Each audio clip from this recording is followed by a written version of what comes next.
It's a great joy to be able to be with you and to bring you this devotional from Trinity Bible College and Graduate School. Right now, the concept or the thought of obedience is very big for Carol and me, as we have a new book that will be published in this next month. We're looking forward to that coming out. I was recently sitting in church and our pastor in Southwest Florida shared some amazing thoughts that I thought were at least worth repeating, and in some ways giving a little bit of explanation too. He raised the question of the things that sabotage our obedience. We are called to obedience, and that's a recurring theme of the Bible, but things can get in the way of us being obedient in the way that we should. There are 5 things I want to share very briefly with you. The first one is that very often letting our conscience be our guide can be confusing. Our conscience is not always completely reliable. It's a part of the way in which God deals with us, but simply responding to feelings of guilt or a lack of commitment, it's not going to be a good way in which to prove obedience. We need to add to our conscience careful prayer and careful thought, and sometimes good counsel. Here's the second one: confusing risk with faith.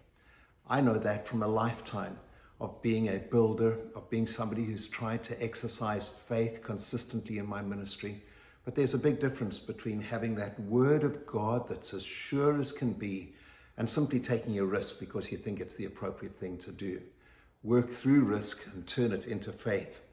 Here's the third one that I thought was really insightful. It's failing to check in with God because the decision seems obvious. Sometimes when a decision seems so obvious, it's the very best time to check with God, sometimes to pause. What's always clear and obvious is not necessarily right in the moment. We need to have time to prove God's will. Here's number 4, what to do without asking when to do it.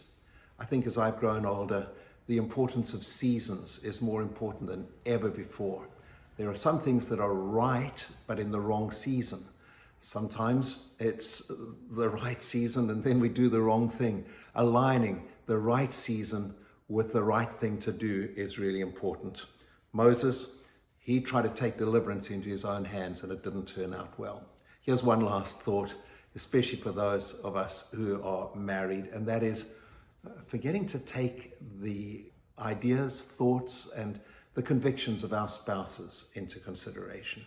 How many times in my life Carol has been a huge source of helping me find the obedient way.